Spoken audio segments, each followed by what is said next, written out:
Okay, good afternoon. As a courtesy to your fellow media members, again, please make sure that your cell phones are on silent. We're going to go ahead and open up the floor for head coach Rick Barnes. Right here. Rob Lewis with WonkWest.com. Yeah. Coach, just when you get in these tournaments, a lot of times when the underdog gets rolling, they've hit a lot of threes. Louisiana led the Sun Belt in three-point shooting. How big of a point of emphasis is guarding the three-point line tomorrow? Well, it's important. I think that when you look at teams this time of year that can shoot the ball, they stress your defense on the perimeter, but they've also got a terrific post player that they play through that they love getting him the ball, and he can move the ball, and he's really has gotten a lot of attention from a lot of different opponents this year. And we're going to have not only just great perimeter defense, but we're going to have great post defense. Right here. Right over here, I'm sorry. Karaski Melvin, KLFY in Lafayette. Coach, can you talk about your relationship with Coach Bob Marlin? Yeah, I met Bob, oh man, I don't even know how many years ago, many years ago when I went to Texas and he was at Sam Houston. We were always, it seemed to be in the same place at the same time, obviously recruiting, and have just the utmost respect for Bob and the job that he's done everywhere he's been. He's a terrific basketball mind. His teams, and everywhere he's been, he's played at a high level, been in this tournament many times, and just does a great job of putting his guys in position where they can be successful. You look at this team, and he really spaces the floor well to give them a chance to not only put the ball inside, but play off their post player, and then they certainly shoot the ball well. But as a human being, too, as I've gotten to know Bob, he's just a wonderful person, and it's been a blessing for me to get to know him. Andrew Miller with the Post and Courier down in Charleston. Just talk a little bit about Josiah James. He came back for his fifth year.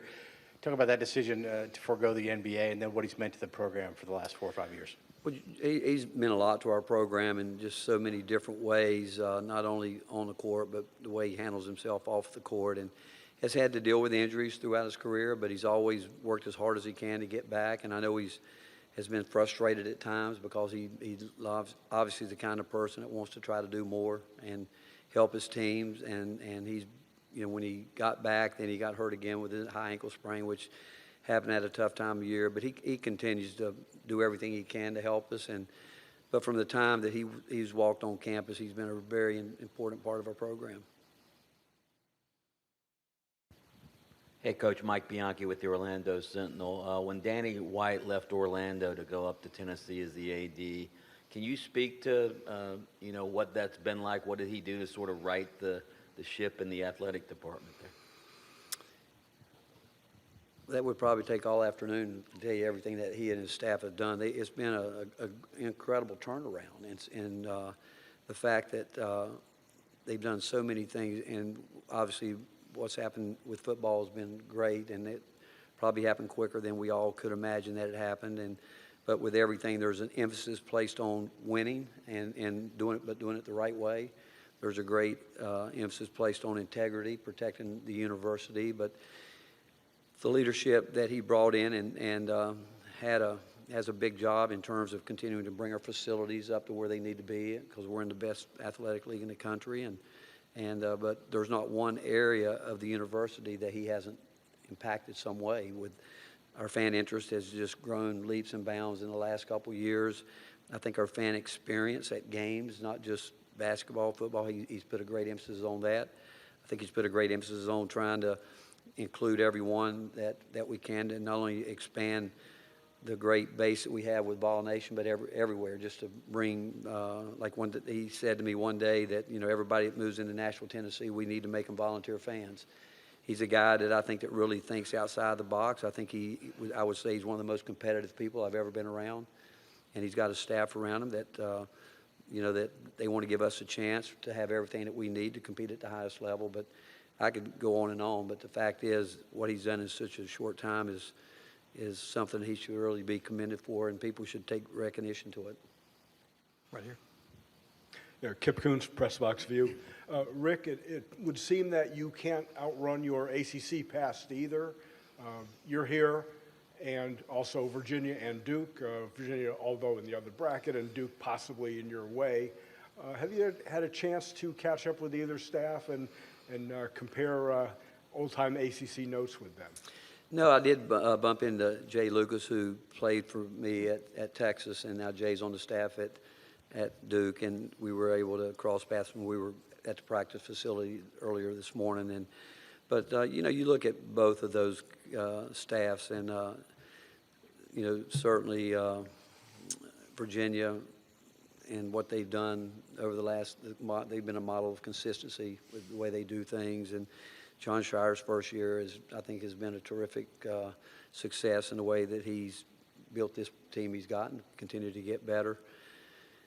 And, when I think of Tony Bennett, I mean, I've known Tony, knew his dad, coached against his dad. So, again, just really great people.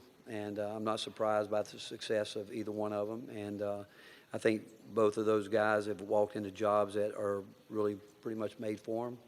And they've taken it and they've ran with it. And if you know them, I don't think anybody would be surprised at the success they've had and what they're going to continue to have.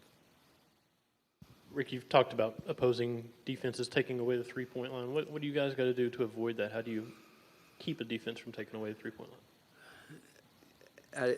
How do you say it again? How do we guard the three-point line? What you're saying?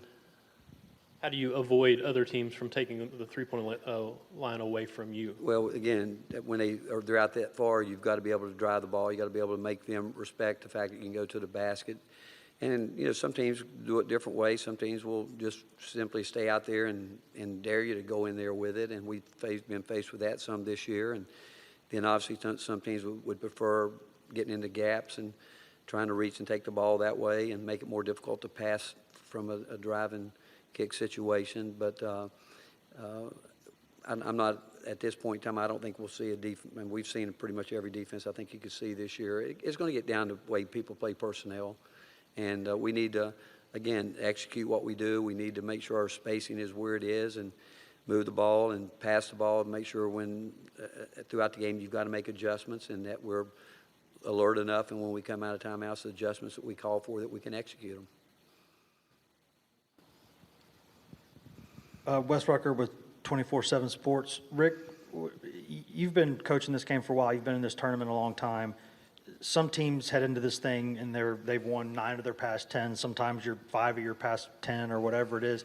In your experience, how much does any of that matter once this tournament starts? Well, you go back through history, there's teams that have limped into the tournament and won it. There's teams that have come in at a 12 seed and win a national championship. There's teams that got beat by 15 points in our conference championship and lost 4 games in February in a row, maybe 7 out of 9. I think that when you get here, it's all a start over, and certainly you'd like to think that if you've had that momentum coming in, I would just say I think when you get here, it all starts over, and you better understand the urgency of taking care of all details with it, and you want your players to really enjoy it. I don't think you want to do drastic changes with your team because I think you send the wrong signal to them doing that. I think you've got to get them to believe that what got them here is good enough to win it, and knowing that I would say a lot of teams have gone through some ups and downs this year, and we're no different than that. But right now we've got to rely on the work, everything that we put into our program. We believe in it and know that if we come out and compete, and that's the main thing, and we'll compete at the highest level, we feel like we can give ourselves a chance to win, and I would think that any team in the country would have that attitude.